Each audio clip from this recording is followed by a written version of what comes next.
Hi, welcome to Homo Vulgaris. This is your good old pal, Dr. Shoggoth, and tonight we are with...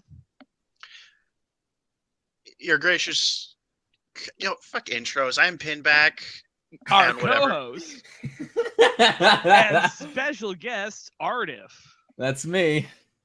Hi, buddies. Hey. This is a new podcast that has never been recorded before. We are a comedy, news, internet culture, cyberpunk, dystopian, body horror on your listening holes for your auditory gratification. Yeah. All right. Good enough. I think that covers it.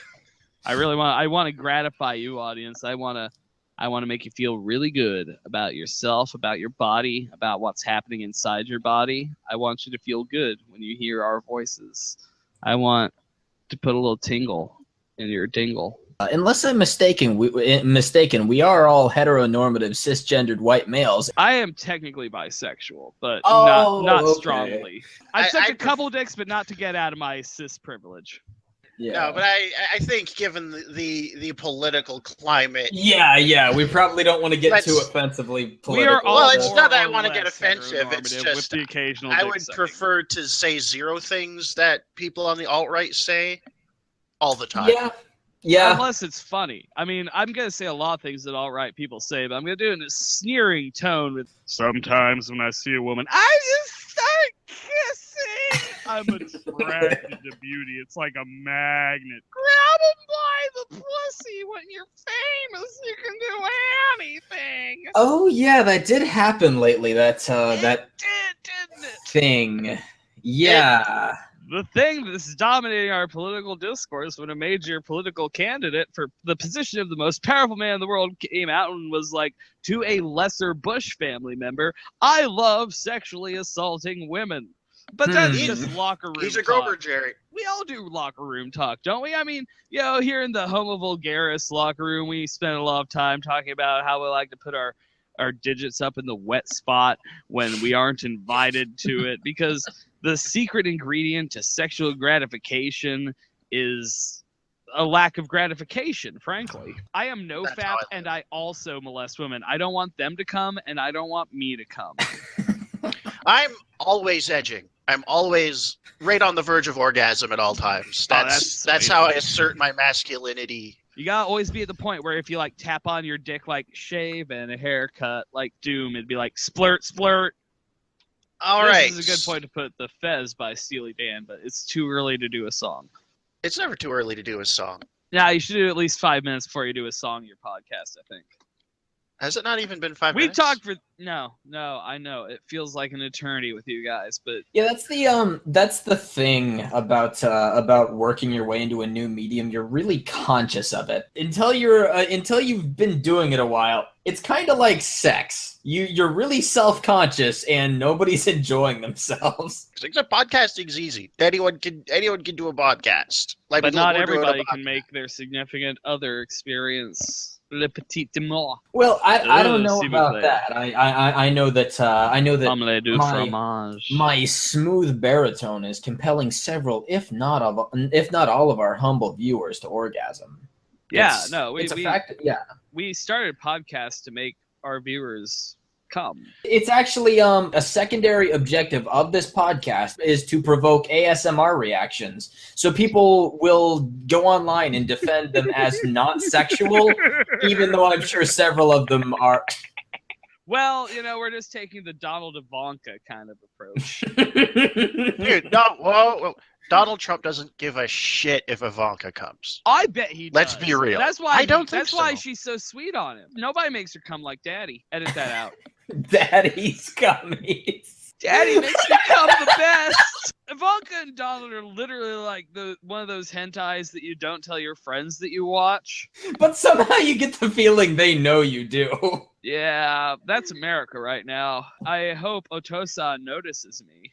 Like when you're getting sloshed with your buddies in, guy C goes home early, you're barely there, but you just decide to gossip about your friend. You're like, that guy, you know what he's into? You know what gets him off? I bet he goes home and thinks about voting Republican.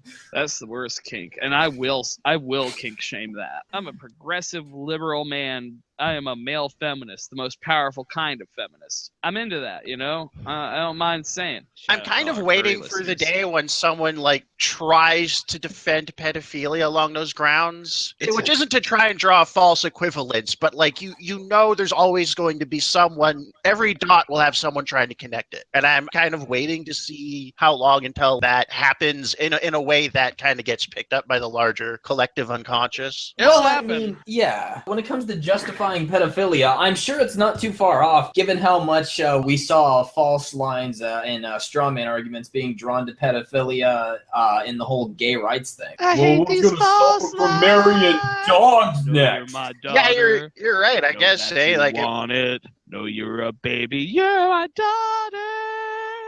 I think the worst thing about it to Robin Thicke. Fuck that guy. Know anything about Robin Thicke? I'm aware that there's a person named Robin Thicke, and that's about it. And I'm not trying to be all bragging about my ignorance. It's just one of those things where you hear the names, but you never ever connect them to any kind of meaning. I would recommend watching the video for Blurred Lines, specifically the version on Vimeo. Blurred Lines. Yeah, you can tell that's a date rape song just by the fucking title. I was listening to it a bunch tonight because I heard a dad band cover it at work tonight. And there's nothing like a bunch of middle-aged men saying 'cause you're a good girl. I know you want it. I know creepy. you. But there are aspects of the song I could almost defend because there is.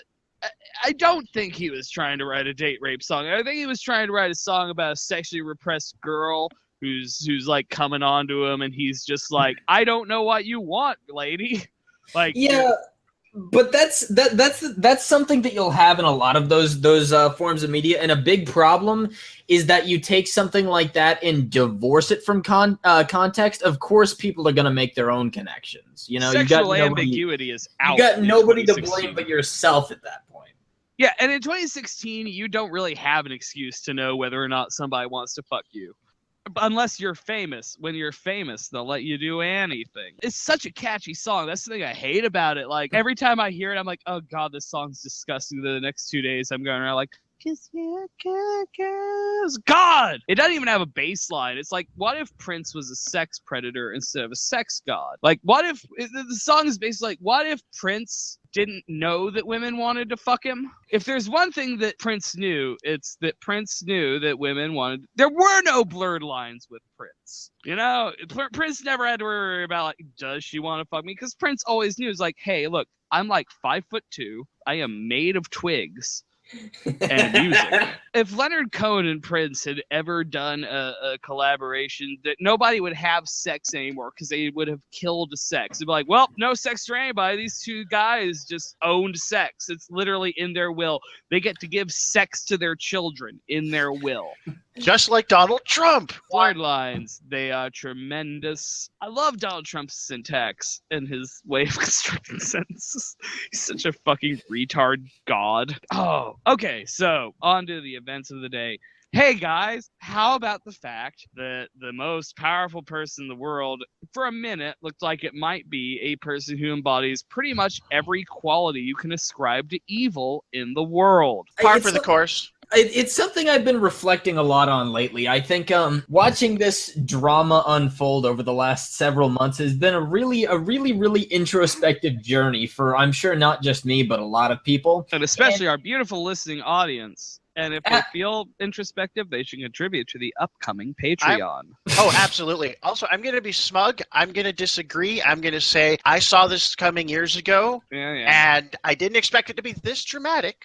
I'm not all that surprised. I always kind of thought it was always this dumb and ugly, and Trump is just making it more obvious. But I'm not American. Yeah. It's easier to be a judgmental prick about your country. Let me reframe it a little bit. Yeah, fuck you. You have Justin Trudeau. Let me reframe it a little bit. You can say about Justin Trudeau. Oh, I know. I've seen you share some think pieces about how Justin Trudeau's not perfect, It's well, have you seen Donald Trump? Yeah, don't talk shit about your boy when we're dealing with the worst boy. Yeah, honestly, it makes it really hard to get mad about Trudeau being a kind of typical center, vaguely center leftist when the alternative all over the world is fascism. You know, everywhere else has these giant fascist movements, and here everything is normal. We just kicked out our fucking right-wing shitty guy. Congratulations, by the way. Yes, thank you. My God, man, I don't know if I've ever had such intense hatred for one human being before. That's a sentiment that's being echoed across the border, as I'm sure you're well aware. Before Donald Trump, the person I hated most was like a jock, assistant coach type manager I had who'd spent a lot of time like lecturing. Was like, man, why don't you do XYZ? Like, work more and harder and stop being a weirdo, and then you can be like me. And he'd always be like, why don't you be like me? And he'd always compare himself to me. He was like, well, so I do this. Why don't you be like me? He was like, because I hate all you and I don't want to be like you. Is pull yourself up by your bootstraps. Oh God, my bootstrap! Oh, it's hard when you don't have That's fingers. all you had to do. You wouldn't be so poorly off if you worked hard. Have you ever thought that if you weren't such a loser, you wouldn't be such a loser? Fuck you, I'm awesome. Like when thinking about the presidential race, regarding Trump and how far he's come, it's been really interesting to look back and chart how it's pertained to me as somebody who's always existed kind of on the fringe of politics at large, because it's something, while I haven't been terribly deeply involved in until recent months. When I say recent months, I mean perhaps the last 4 or 5. It's been interesting watching him jump through these hoops and utterly humiliate the Republican Party by exemplifying the worst and also most outspoken traits of everything that they stand for. Yeah, he is the monster that the Republican Party represents, and about a third of them looked at it and couldn't admit it to themselves. It's the most funny thing is about it to me that his itinerary isn't so far out of line with theirs. It's like there was this hidden voter base that was ready and waiting to jump on somebody with his frankly ridiculous extremist views. It's just that nobody in the party wanted to stand up and publicly proclaim bigotry with that much oomph as he did, you know? Yeah, everyone else in the primary knew that they ran to the right of Trump, or even ran too close to how far right Trump went, in the very vague sense of the term right and left. They would lose the general electorate, but they couldn't win the Republican. Basically, the whole giant fear machine they revved up to keep their voting bloc in line has created a giant catch-22. So now you have the support of the Republican base, or you have the support of the general electorate. Choose one. You can't have both. Period. Exactly right. And at least right now it seems to be the case. And Trump just went hard. He did what worked. Yeah. He did what won him in the primary. Gotta give him that. It's sort of a perfect storm when you think about it, because he came into this. I think Trump, unlike basically everybody else in the Republican race, when he came into this, he's a businessman, not a politician. You know, he's got dogs in other races than this. You know, this isn't his life. You know, if this didn't pan out, he could just go back to being a businessman. So yeah, but his ego will be irreparably damaged. That's just something he says. He is above all else a narcissist. He's not even a businessman. I am not. He's a living brand. I never said he was a good businessman. Don't get me wrong. But nothing could hurt a narcissist more than having a genuine. For a minute, there was until the last month, I was convinced Donald Trump's a legitimate threat. I thought for a while he was going to win because he's just got whatever pact he made with whatever dark spirits. And I think it's that kind of out of left field surprise that led to this being as dramatic as it was. When it was first announced that he was running, basically nobody thought about it as much more than a joke, you know? Yeah, but then I did. Last October, about 1 year ago, I think, when the first GOP debate happened, because I thought Trump was a joke at first, and then I think it was right after his McCain comments. And then he went up in polls something weird's happening here. my estimations don't apply. And then after the first debate, I declared, I believe Pinback will, I think I told him, was like, I'm pretty sure Trump's going to be the nominee. None of these assholes have any ability to stop him. That's exactly what I was getting to. The funny thing about it, at least in my opinion, is that the other people were fairly traditional politicians in that regard. So it was funny just watching him come in and just browbeat and talk down to these guys and just amass this voter base of incredibly radical traditionalist, I guess you could say, if you want a nice term, Americans who really just like watching a good bloodbath and may or may not subscribe to a lot of the incredibly radical, bigoted values that he keeps championing by way of his exacerbated ignorance. I think there's a couple more concise terms for this phenomenon. If you want to be very broad, reactionary, which is just, conservatism in a slightly more essential form, or fascism. Yeah, absolutely. The funny thing to me has always been he dominated the Republican Party into submission by just bullying it, when you think about it. Yeah, by just being like, well, your wife's ugly and you're a pussy. Like, the Republican Party has been incredibly damaged by this electoral cycle, and all Donald Trump did was come in and just talk shit to everyone. Yeah, he didn't even do that much. Like, he's not had a substantive policy. That's the thing. All he's done is talk shit. He didn't make any kind of like long-term plans or say anything substantial about changes he wanted to make. He just called his competitions pussies. And because I'm a nerd and I hate myself, I'm gonna translate this to tabletop board game terms or role-playing game terms. Sure. Basically, all Donald Trump has been doing is rolling like bluff rolls or fast talk rolls, and the right-wing portion of the electorate, the part that participates actively in Republican Party politics, mostly just has like, sense motive or wisdom scores of like 0. Yeah, they're not. So he can't lose. He can't roll bad enough. Any lie is effective as long as it tells people something they want to believe. Exactly right. That's all it is. It's just like faith healers and honestly just well-meaning or not, a lot of preacher, evangelist, televangelist types. Exactly right. That's all psychics do, right? Yeah. They figure out it's cold reading. They figure out what you want to hear. Yeah, and then they prod you to see what you're receptive to. And that's why Trump likes rallies. Is he can read an audience and feed off of them. Mm-hmm. And so it's really interesting watching these people who are existentially, traditional politicians. They talk about policy. They listen to people in the wings telling them, here's what your voter base wants to hear. They're not used to somebody coming in, speaking directly to them, and then just bullying them out of their way, They're so used to talking specifically about, oh, well, this works because X, and maybe making some really snarky 90s Nintendo versus Sega comments under their breath, but like no direct Trump does what Hiller don't. Exactly right.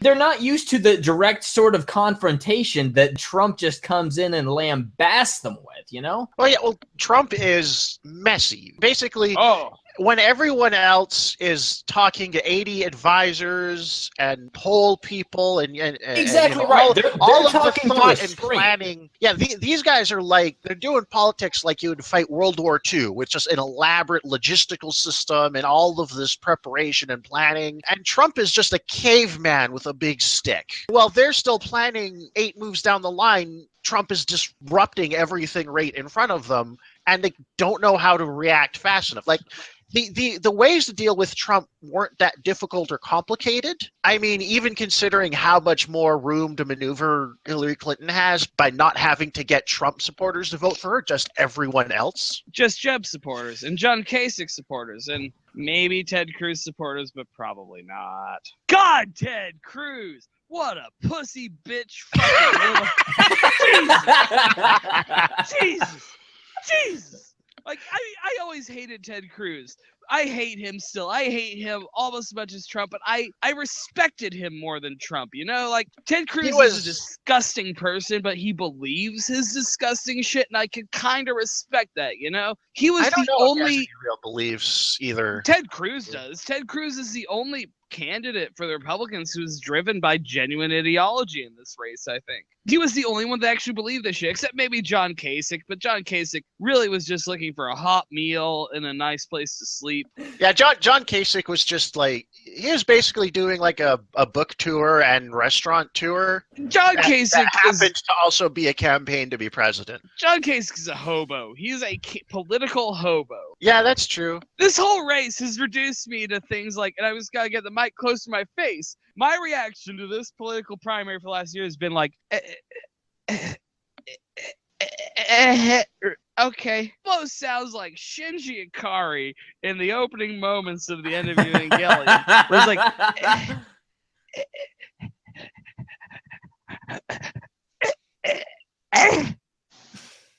this country is so fucked up.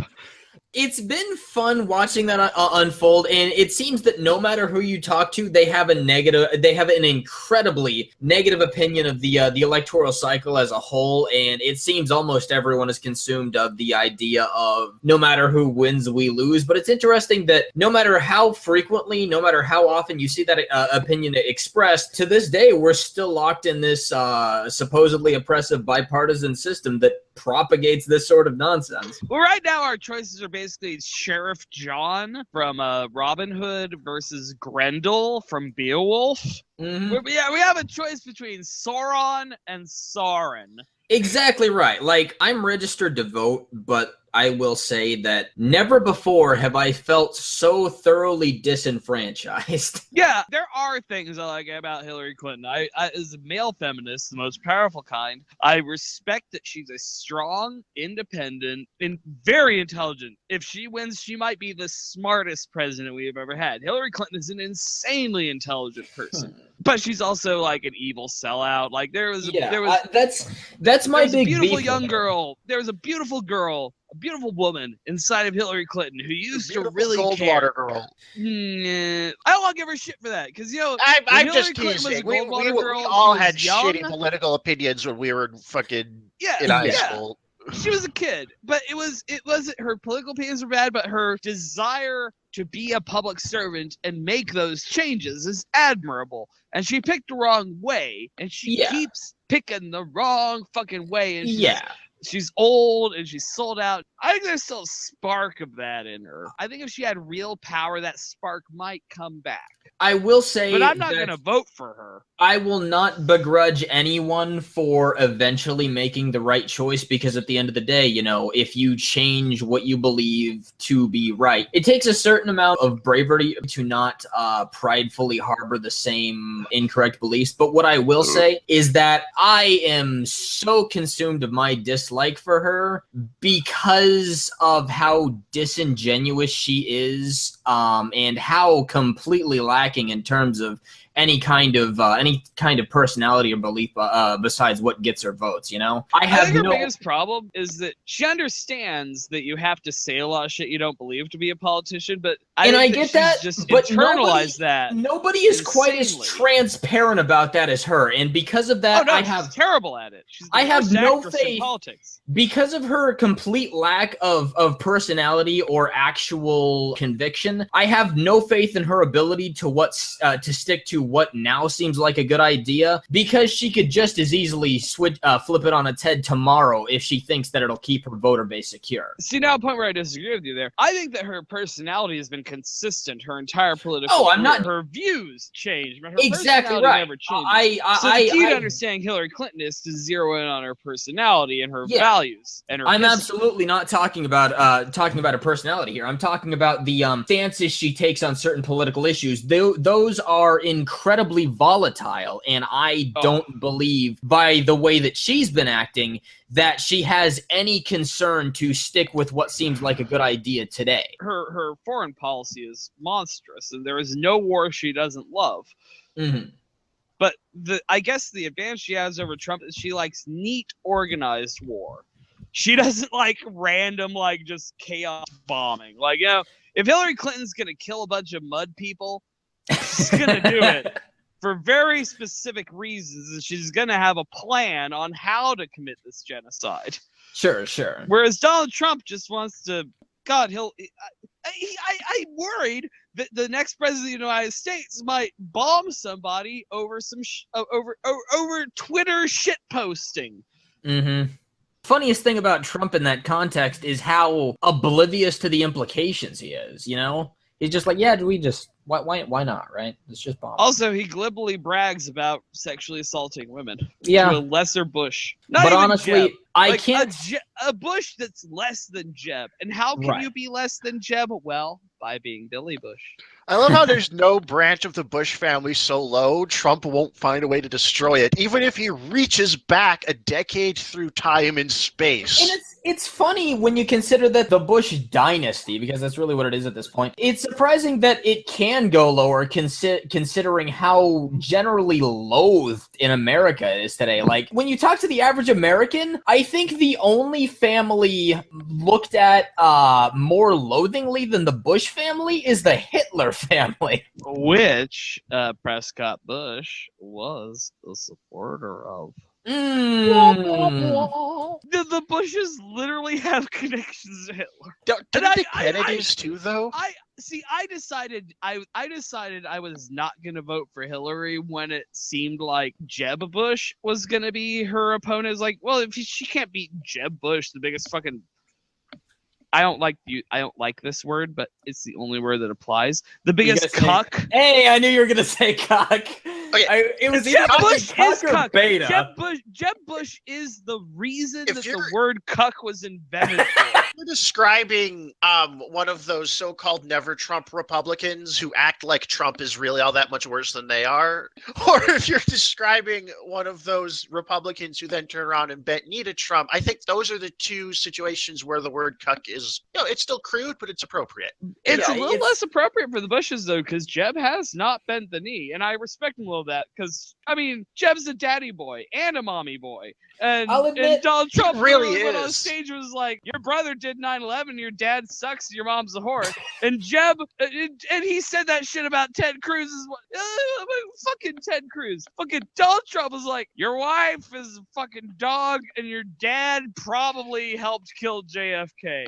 He just slaps on a shit-eating grin. It's like, why don't you get on the phone? I need you to support Donald Trump.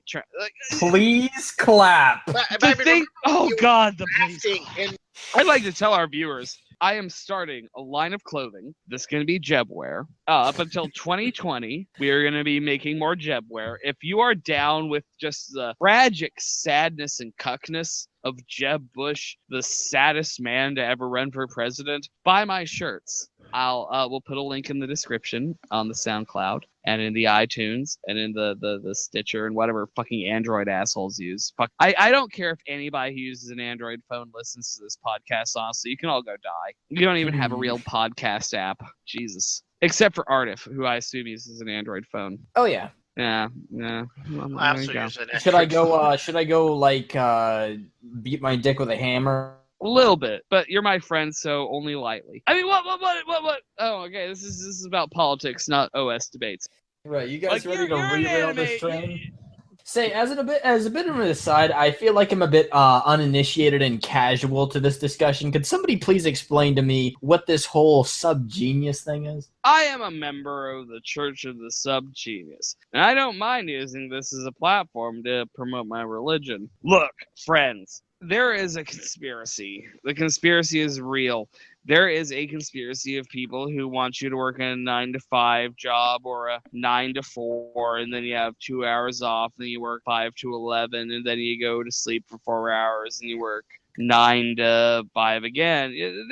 The Church of the Subgenius is the only hope for the human race. If you send $35 to J.R. Bob Dobbs, you can destroy the conspiracy.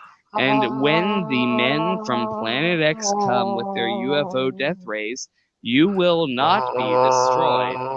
in the human apocalypse that is coming, you will escape on UFOs to the pleasures. Don't you fucking awe at me, Pinback. I'm gonna buy you a membership on Slack Friday when they do 2-for-1s. Oh, sweet. Thanks. Gonna hitch a ride on a spaceship. Okay, now that I'm in this church, proceed. You're not yet. You should probably give your own money. You're not going to get window seats on the UFOs if I buy you a membership. I get window seats on the UFOs because I pay for myself. You're getting business class on the UFOs. That's better than I've ever traveled in my life. On July 5th, 1998, the men from Planet X will arrive with their UFOs, and they will initiate a mass murder on this entire planet, and they will kill everybody who didn't give $35 to J.R. Bob Dobbs through staying at subgenius.com, but go through subgenius.com. We'll put a link in the description in every episode, because if I'm going to do a podcast, I'm going to promote my religion, because I'm a religious man. J.R. Bob Dobbs, if you've seen him, he's a pipe-smoking man with a big old grin. I have a tattoo of him on my arm. You should include a picture of the tattoo just to be safe, I think. I have seen the tattoo. Yeah, that's Bob. Bob is the man, is the only one that's going to save us. I mean, Donald Trump isn't going to save us. Donald Trump is actually Bob's illegitimate bastard son, I should mention. Bob is the greatest salesman who ever lived. Bob could sell nails to Jesus. Bob could sell a pile of shit to a fly that already had a pile of shit. Bob could sell snow to Eskimos. Bob is Bob. Bob is perfect. Bob is love. Bob is sales. Bob is success in sales, business, and sex. And the only thing you have to do is give $35 to J.R. Bob Dobbs via staying at subgenius.com. But go through the website because you want to get your card and your paperwork. Now, once you do that, when the X day comes, July 5th, 1998, now you might say, gee, Shoggoth, it's 2016. What's this 1998? Well, the conspiracy changed the calendars. We don't know when 1998 is. It could be any year. But on that year, the world will end and you will die unless you have given $35. Right now, that's the price point right now. It might go up in the future. It might go down. I don't know.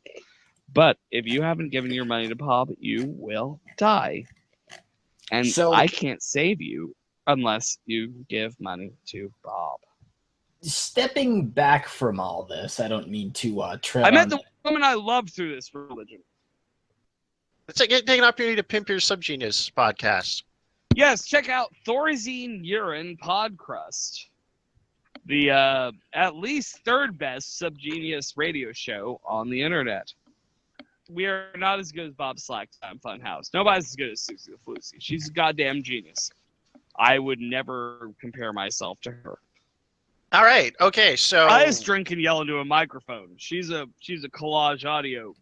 I have to pee. Be back in like 20 All right. It came from the third dimension with its own brain, its own voice, its own legs. There's only one problem. It needs your eyes.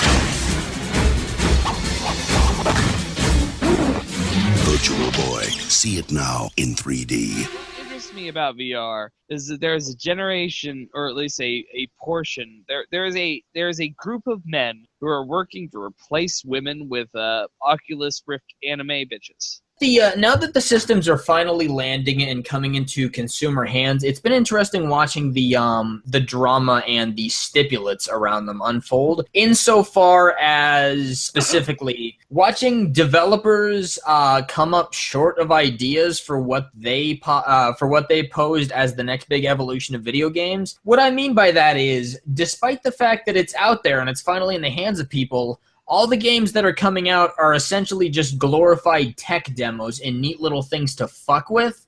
Yeah. And hand in hand with that, you've also got this revitalization of the motion control fad that came and died last generation 10 years ago. The Wii.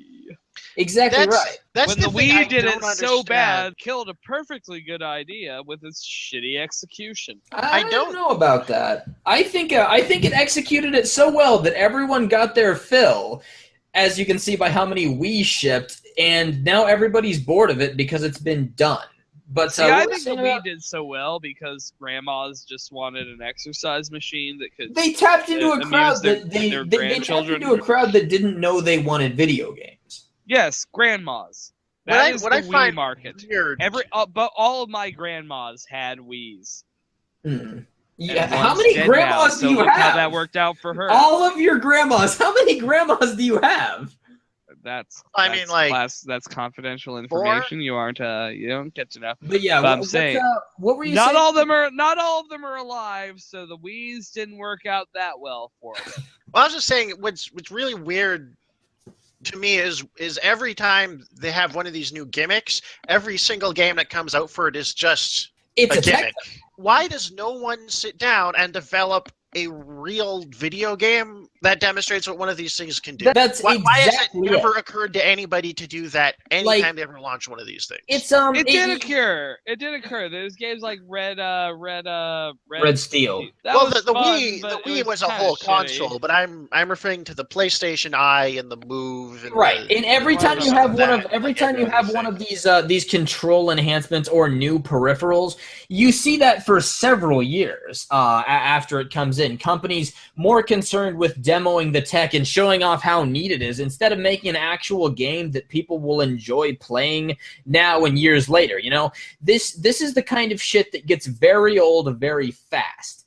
And that's what I don't understand is the immediate move with VR to room size and the motion controls again and all this stuff. It's like, what happened to just putting on a VR headset and plugging it into a normal PC or even a game console? And it's just like, now you can move the camera with your head. Let me enhance the games I already play. I don't fucking care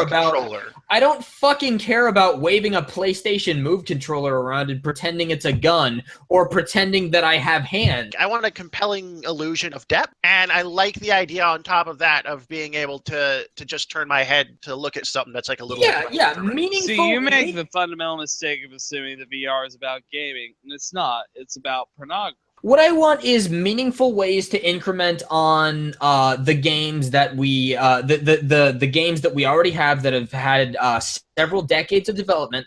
I want this to be utilized. But all that comes down to is tap X, Y, up, left to come. A good example, one that I've been passively thinking off and on about even before this VR trend came back. Think about the classical first-person shooter control scheme. Can you imagine how much could be done with that control scheme if you could do something as simple with VR as disconnecting the gun reticle from the center of the screen? Because that's possible with this tech. Wait, where disconnect so it follows your eye line, or no, like you can have camera like control when you have the aim button on in GoldenEye. Yeah, you can have the camera control independent of where you're aiming the gun due to the fact that your camera control is mapped to something other than your mouse now. Things like that are exactly what I mean. You have new methods of gameplay that are being allowed by this new tech that can and should be explored, but instead people are too busy trying to cater to grandmas again, showing off how VR is the future instead of trying to come up with meaningful evolutions of genres we already have. It's catering to grandmas, though, not deliberately. I think they honestly expect the general gaming audience to get extremely excited for jumping around like an idiot in their living room. And I mean, a lot of them are. At least until they try it and realize it's not what they imagined it would be. 15 minutes later, but the problem is you had this with motion control as well. You had this with touchscreen control, and God, I hesitate to mention 3D because that's a fad that came back and died instantly. That was fucking stillborn. It's this weird 3-year fucking break-in period where every developer's like, oh my God, you can pretend to fucking turn a key in a lock, you know? Oh, that was so stupid. Who cares? Like, I want the minimum amount of bullshit between my brain and what happens on the screen, right? Like, this isn't a test of my exactly. I want the tight control refinements that have come from decades and decades of refining the genres I love, and I want to see how this new tech can be employed to make the genres that I enjoy even more mechanically sound and interesting. I don't fucking care about turning a key. How good would Oculus, like how well suited is something like a VR headset to a Amnesia type game? That's not a bad that's actually not like, a even, bad like just use the concept. mouse and keyboard, you know, adapt the camera controls to take advantage of that accelerometer. The thing with Amnesia is it might be one of the few exceptions that lends itself to the really blasé kind of two-hand pretend control scheme, because Amnesia as a series was already one that had a lot of physical goings on with regards to what you were touching, how you had to physically swing open it had doors its and stuff own like that. own thing, but that was a part of, like, that was a game mechanic, not you struggling with exactly right. controls. Like, it wasn't like it wanted you to feel like you're really opening a door, but it wanted, as a person, but to have you actually deal with, I don't know how to articulate, but it's a difference of, it's like Surgeon Simulator, right? The physics were a big part of the theming and immersion in Amnesia. Yeah, but it wasn't just like, oh, you turn your hand like you're opening a door, and you open a door just because. It's more immersive to do mime, I guess. I mean, nothing's less immersive than miming, right? Like pantomime to me is distracting, and because there's no weight or heft. Like, I don't feel like I'm reloading a gun because I don't have a fucking gun in my hand. The only thing that pretending to open a door does is remind you that you don't have a doorknob in your hand. Exactly. Yeah, it's a messy situation all around. But I mean, like, the whole thing, like, it seems like it's such a simple idea, but everyone's chasing the. Well, I mean, that's the thing. Like, I don't want virtual reality like it is in the sci-fi movies, because obviously that's not ready yet. But that's what they're chasing, as opposed to just, what if you just had, like, a monitor but better? Exactly right. They're appropriating the tech for what they wish it could be instead of what it can pragmatically do. Just like a lot of scientific developments, they're chasing sci-fi instead of looking at the tech for what it is. Yeah, and I think you kind of need that impulse, because I think it's that impulse that leads you to the things that do work. But it's always funny to see, and VR is such like a late capitalist thing too. Like, it's this expensive, cumbersome, complicated way to experience a bunch of really simple, trivial gimmicks. Porn. Yeah, you know, like, y'all aren't talking about that's your one dog in this race, isn't it, Dogs? It's not my dog, man. Well, it is, but it's everybody else's dog too. Look, if I buy an Oculus Rift, it's not because it's a little because I want to play the 3D version of Snake Eater, but mostly it's because I just want to jack off. Putting on a VR headset and doing a POV VR porn, all that's going to do for me personally is remind me that my hands are grasping at air instead of feeling the thighs of a comely young lass. Well, once they get the haptic feedback shit figured out, I think that's right now. It's just like a big hammer that wails on your nutsack. Yeah, I think we're still a ways off from that kind of feedback. It ties into the whole cyclical nature of these sorts of peripherals. 3D came and went again about 4 or 5 years ago. For what was, I don't know, probably like the 5th fucking time. It was so funny watching people insist that 3D was the future, just like they insinuated that 3D was the future in cinemas like 3 times already. And just like those times, it fucking crashed and burned again, you know? They still are they still selling a lot of movies in 3D now? Last time I went to the theater, that was still a thing. I got my TV, my current TV, a couple months back. It's not a 3D TV, and I could not care less. I barely see 3D TVs mentioned anymore because I'm pretty sure everyone's realized that the fact didn't stick. Yeah, it's just, I don't know. I don't. Cute idea for $3,000. Yeah, it's way too expensive for what you ultimately get, which is not by any means a seamless experience. Like, it's like you get weird ghosting and lighting issues, and it's exactly right. And that barrier to entry, there are different sorts of barriers to entry with VR, but the theme is the same. These sorts of advancements, regardless of whether the tech's there, affordability and usability are really the determining factors of whether they stick. And I think VR is going to have a little bit more traction than the last incarnation of 3D did, but it is not going to become the ubiquitous piece of consumer tech that advocates seem to think it does. Yeah. I kind of expect basically someone is going to figure out how to make one of these things cheap and good enough within the next few years, and they'll just release it on its own without all the bullshit with some kind of, because all the renderers and graphics card code and stuff is being written to make all this stuff work. Someone will find the best common standard. They'll just build a VR headset that just plugs in your computer and runs off that and doesn't have a bunch of other bullshit and isn't too pricey, and they'll have worked out the kinks, and then people will start buying those, and it'll become more and more of a thing. And I think that's gonna be what it comes down to. Because while you do have what you could properly consider more technically capable pieces of hardware, you have problems like people being physically disabled, people having eyesight problems. Hell, even people not having rooms big enough to accommodate this shit. But people with bad eyesight can get. They'll eventually the government will be able to subsidize them for because we don't subsidize healthcare at this point, let alone we'd probably be more likely to subsidize your virtual reality masturbation than subsidize your dental issues in the society we live in.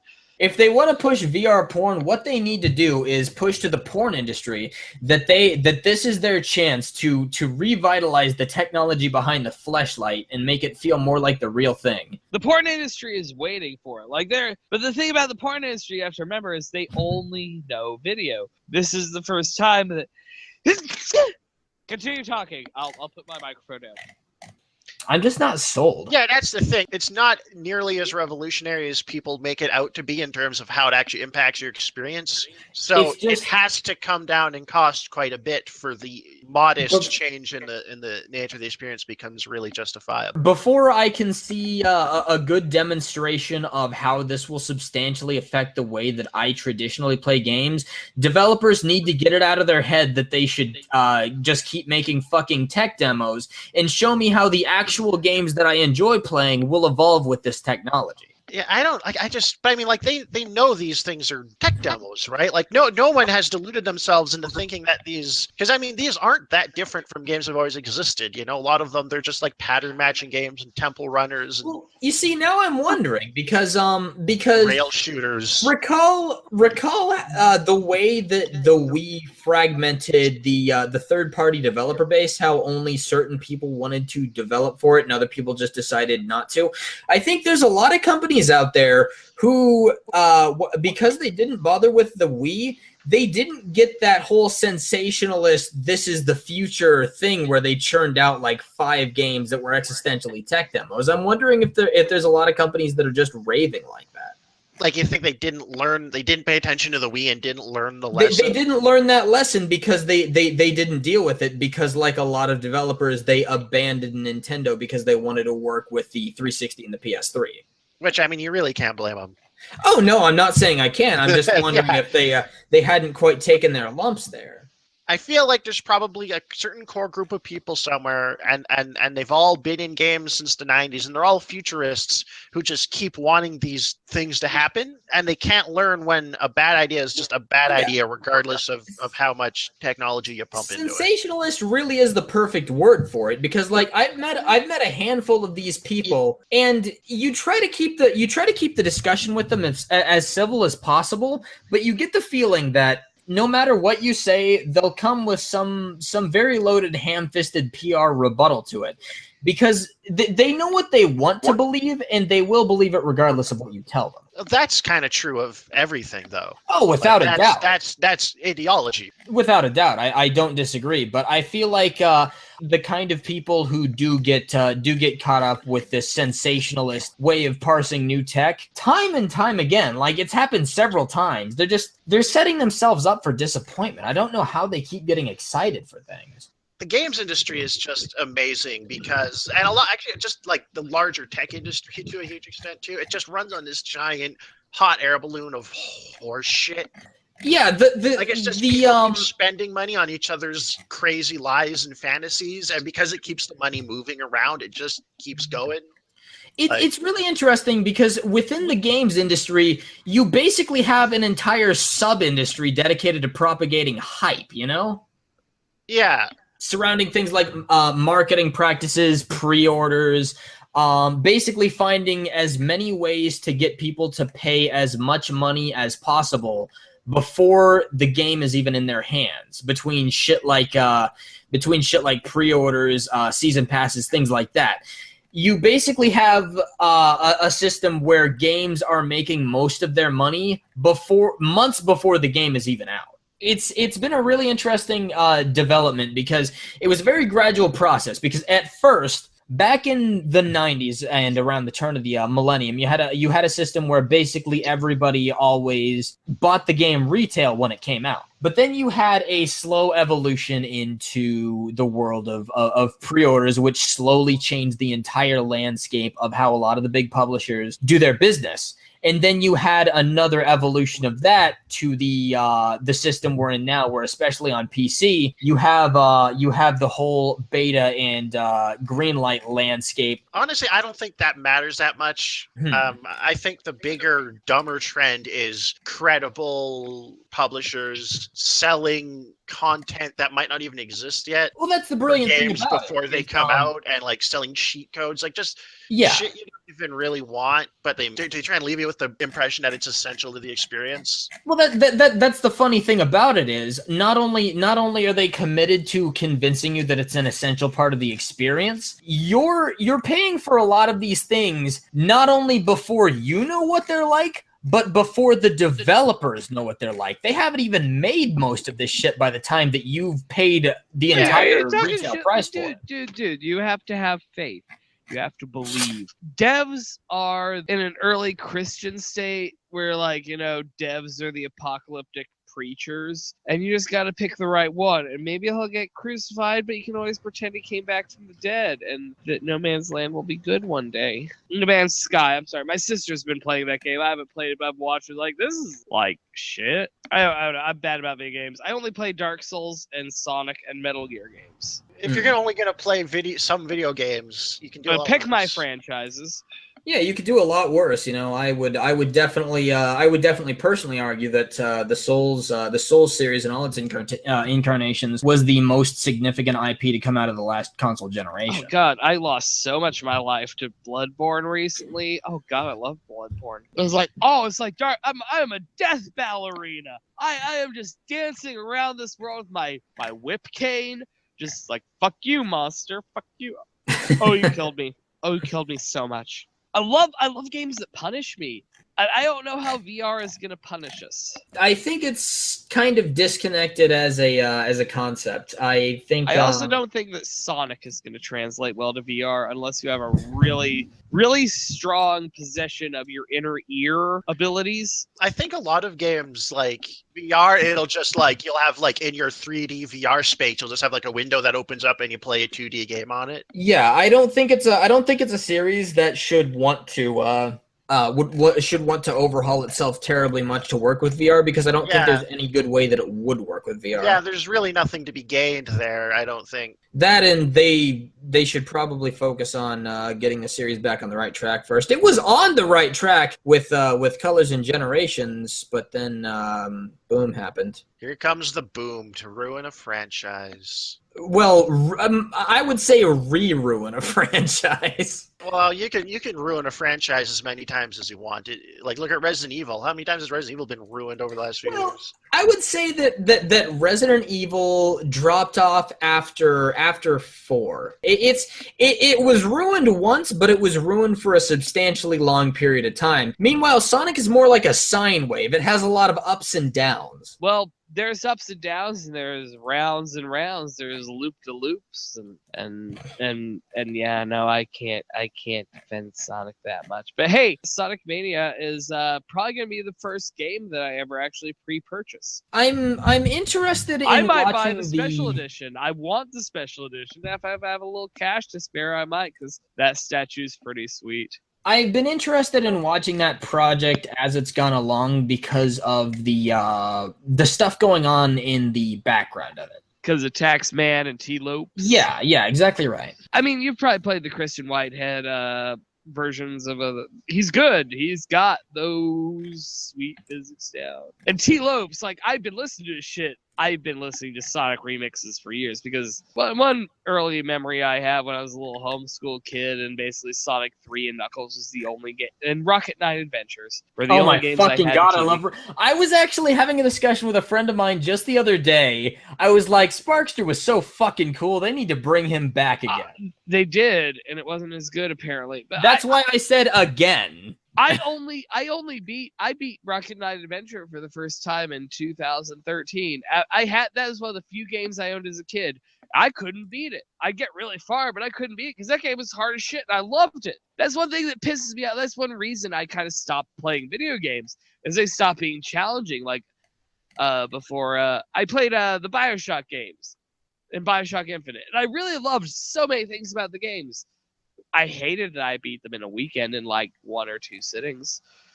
With Rocket Knight Adventures, I had months, years.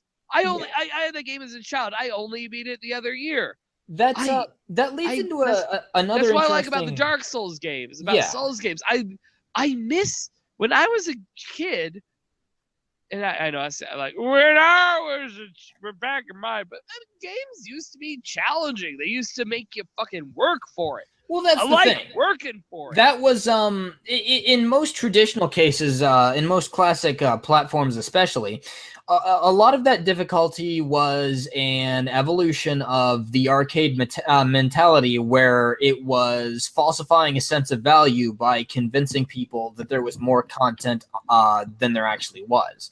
Yeah. If it didn't have that difficulty, then you could tear through those games in 40 minutes flat. But I think that's been interesting to watch develop in the medium as it's aged. I will agree that difficulty across the board has gone way down as the community has convinced itself that being able to beat a game is a privilege. But I will say I like brutal games, but not all games have to be brutal. No, they don't. They should be challenging at least. Yeah, and they shouldn't hold your hand. Like there should be some stuff that you discover and learn as you play, as opposed to just, oh, you got a new ability. We're going to spend half the game teaching you how to use it, and then also remind you then put the button on screen every fucking time you have to press the button. Yeah, like they take all of the thought out of it, because I think a lot of developers and publishers have this idea that basically what they're selling is long movies. Yeah. Oh, yeah. God, Kojima's the worst about that, but at the same time, I love him.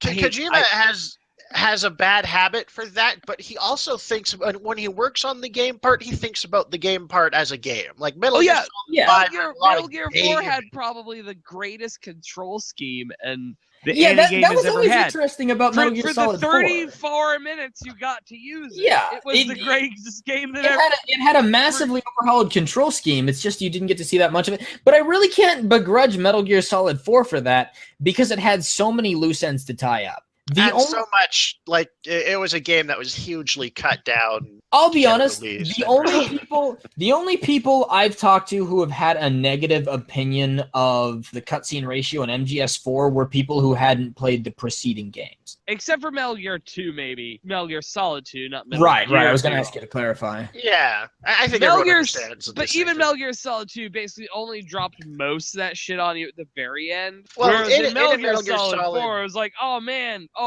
like, I can control Snake completely. I can do almost anything. My God, this is such beautifully made gameplay. Oh, it's over. Yeah, they both suffered from the same kind of production problems. I literally spent like 40 minutes watching the cutscene at one point. I was like, Jesus, Kojima, I love you. They were both being rushed along to help come out early, try to come out early in the console's life cycle. But 4 missed that mark a lot worse than 2 did. It was like 3 years late to the party. Yeah, 2 wasn't far off the launch of the PS2, actually, from what I remember. Yeah, it was 2001. Was there some hype about it being a launch title at one point? Or am I misremembering? What's that? I can't believe that game came out 15 years ago. Oh, MGS.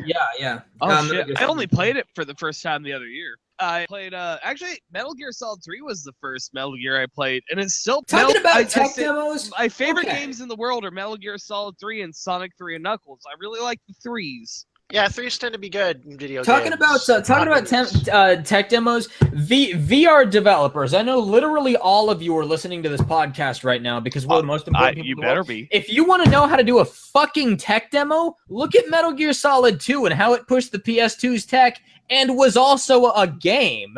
The entire Tanker chapter was just a big PS2 tech demo playing on the expectations and knowledge of people who came into that game after MGS1. Hey, what if everything you liked about MGS1 was just a little better? Better.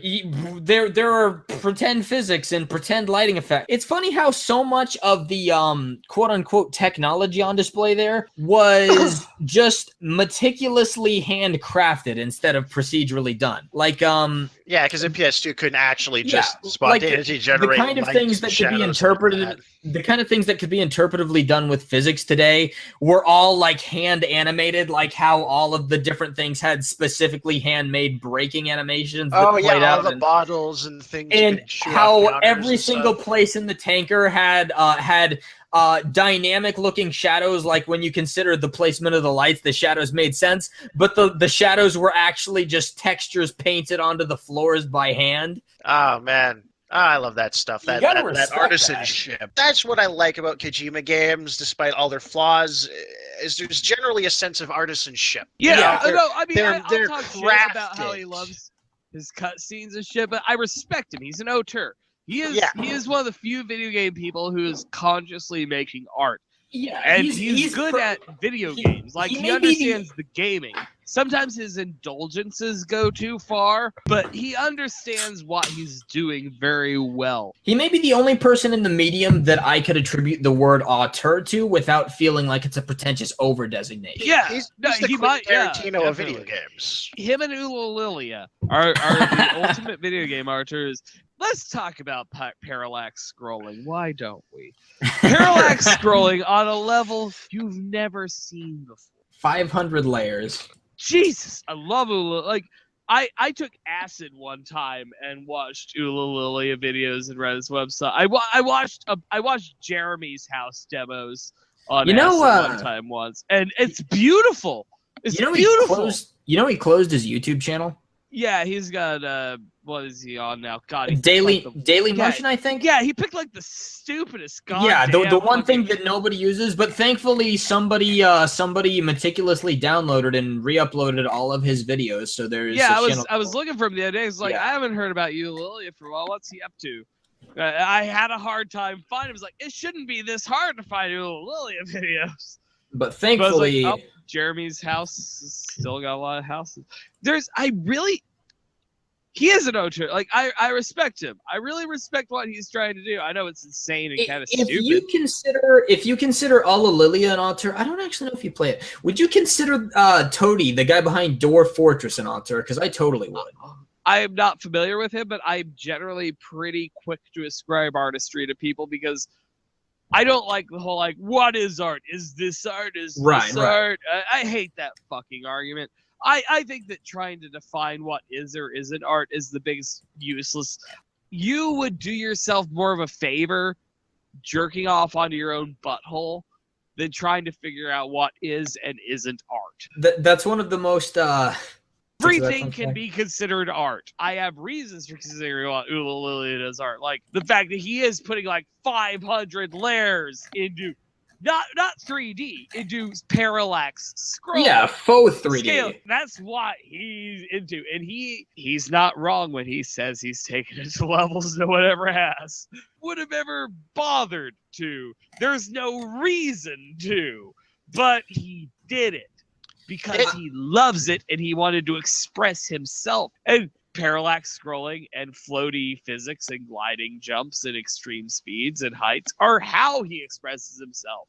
And he does it beautifully. Jeremy's house, if you look at, for our viewers, look at any video of Jeremy's house from Platform Masters. Tell me that what that man did there is not. I don't think I've ever actually seen the Jeremy's house. I know of Ula Lilia. I remember the what was it? The Legend of the 12 Elemental Masters. Imagine an infinitely scaling suburb of 500,000 identical houses in primary and Easter pastel colors. that goes up. When you jump, you can see this entire unrealistically large, like New York City large suburb. It's beautiful. It really is beautiful. I think it's generally beautiful. And maybe it's just I watched it on acid. But I don't think that's the reason. Well, But it's really good on acid. Also, RV. You know me. I'm a programmer, so I can appreciate the work that it takes to meticulously build something like that on a fairly intimate level. And I do have to also, especially because he doesn't use like programming tricks. He's literally everything that he programs. He's made up completely out of his own mind, out of his own ass. He's not using things that other people have developed in most cases. Everything he's doing is his own code done by hand. No matter how bad or weird it is. He's a code artist. Like even his code, like he doesn't use other people's shortcuts or tricks. It's all an expression of what he's trying to do. That's something I've been advocating for a while. Programming, it really is an art form, and you can. I think so too. I've tried a little bit of it, and I think it really is a form of expression. When you get into it, and you've done enough of it to really see the different ways it can be approached, and you look at somebody else's code, you really can infer a lot about how somebody ticks inside by the way that they approach and tackle problems in programming. Yeah, I definitely agree. It's got a lot of room for that self-expression. I definitely appreciate it. Programming interests me in a way because it's something that people created. Humans created programming languages completely, but they don't always understand how it works. Mm-hmm. There's a non-human element to it. We created this thing, but sometimes it behaves in ways we don't understand. Yeah, and I think that's interesting and beautiful. It can be used to achieve things that we can't yet properly conceptualize, and I think it's interesting watching our invention run away from us like that. It is, and it can be pretty like wild, the whole internet. Like the whole internet's really the biggest example of that. The internet is something we created that we had no idea what it was. We just made it and let it happen. And now we've got some of the things we've discussed in the podcast tonight, which may or may not be included, but you can hear them if you're a platinum member. Become a Patreon you can hear all subscriber and hear all of the things we wish we'd never said. The main point of all of this discussion about artistic expression and Lilia coding 500 layers parallax scrolling by hand is that whoever you are, regardless of where you live, what lineage you've come from, the things you've seen, the places you've been, you need to play Metal Gear Solid 3 before you die. Oh, yeah, no, absolutely. I absolutely agree. I would say that Metal Gear Solid 3 may be the greatest 3D game ever created. It's up there. It's one of the all-time greats. I have trouble definitely top 5 statements like that, but I will agree that it is one of the most Let's break it down. It's better than Sonic Adventure. It's better than Sonic Adventure 2. It's better than Mario 64. It's better than BioShock. It's better than BioShock Infinite, which I love BioShock Infinite. I know a lot of people got beef about it because of their Occupy Wall Street ideology. BioShock Infinite was beautiful. I really like BioShock Infinite a lot, actually. The gameplay was simple but fun. I mean, it wasn't complicated, but it was fun. Like, I had a lot of fun, like, crowing and yeah, there was novelty. There was little things you could do to keep it. But mainly it was beautiful. It was an artistic expression that relied more on the environment than on the gameplay. Yeah, for sure. As a non-gamer, I think that so take that as a caveat. I think that the expression of art in games should also be in the gameplay. Oh, absolutely, absolutely. I'm 110% but I think the whole young art has to fit together. Yeah. But Metal Gear Solid 3 nails that. Metal Gear Solid 4 did have better gameplay, but it had less of it. Yeah, I would argue that Metal Gear Solid 3 is a much more complete experience. Absolutely. Oh God! I mean, I will embarrass myself about how great Metal Gear Solid 3 is. It's one of those things. No matter how many times I've gone back to it, and I've gone back to it several times. I've played through it multiple times in the same year. I've watched people's coverages. I've watched several different people's coverages of it. I've spent a lot of time reading about it. It's one of those things that no matter how many times I revisit it, I appreciate it a little bit more every time. It is so beautifully constructed, and the story's fun and really good. It's perfectly self-contained somehow in a series in a series that manages to be one of the most complex and interconnected narratives in the entire medium of video games. Despite being part of that series, it manages to be entirely self-contained in its own narrative and satisfying, even if you haven't played it. I'm just trying to say that Metal Gear Solid 3 is a very good game. So we've been going at this for a while. I was thinking maybe we should, at least for now, wrap up. Anything else we wanted to... I let me just say, I really enjoyed talking to you guys tonight. Likewise. This was a really enjoyable conversation for me. Thanks for coming on for our inaugural episode. Can we do Can we do something that indulges me? Because I want to talk about love. Sure. Dr. Shoggoth is in love. Like, I am gross. I am like it's all I want to talk about, honestly. Like, as much as I want to talk about how Trump rapes women and how our country is gonna die and how we deserve it, I also want to talk about how I'm deeply in love. And I don't want to talk about the specifics. I just want to talk about just like the idea of love and the redemptive power of love. I don't know. Yeah, we can edit this all out. I hope you edit this. Beautiful. I think it should stay right in there. I went from when I was homeschooled for most of my life. I was very socially awkward. Like when I went to regular high school, people thought I was retarded for a minute because I was so awkward. And then I turned into a slut, and I enjoyed that because being a slut's fun. And I feel like I might not ever have sex with another woman again, except in weird polyamorous sex sharing. I am wrecked. You sound like it. Let's not talk about love. We probably shouldn't talk about love. Yeah, fuck love. Yeah. This is a hate Human emotions podcast. are for the weak. Yeah. We Homo vulgaris is not Homo amore. This is Homo vulgaris, and who is more Homo vulgaris? Donald J. Trump. I'm just saying, I want Donald Trump to bang my girlfriend, so I can watch. I want Donald Trump to bang me, so your girlfriend can watch. That too. I feel like we could make that more intimate if we worked it. Like, maybe if my girlfriend banged you while Donald Trump watched, and while I was banging Donald Trump, or Ivanka, somebody's got to bang Donald Trump, and Donald Trump has to watch. I don't know the specifics. I don't know. Okay, so I'll bang Trump. Trump will bang Ivanka, and then your girlfriend will watch you bang yourself Trump while you watch me bang Trump bang Ivanka. And where am I in all of this? Glory hole. Oh, I see.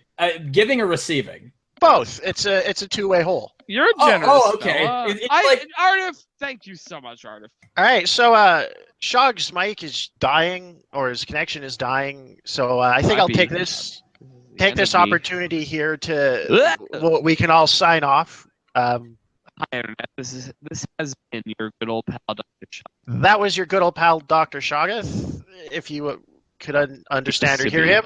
Used to be. This is Pinback and Artif. Yep, the world's foremost social recluse and mad person on the internet about things that nobody cares about. That's me. We care. We all care, and hopefully you care too. And you'll join us again next episode for more Homo vulgaris. More of that.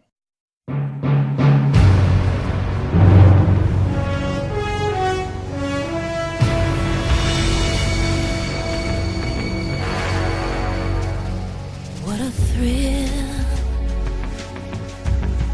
with darkness and silence through the night. What a thrill, I'm searching and I'll melt into you.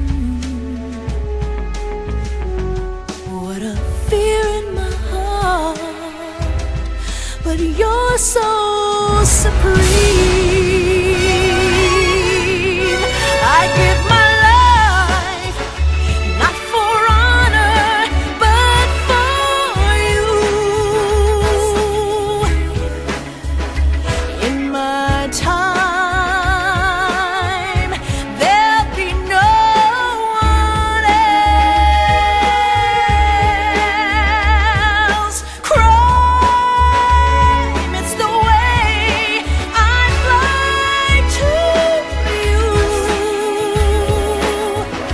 I'm still in a dream, snake eater.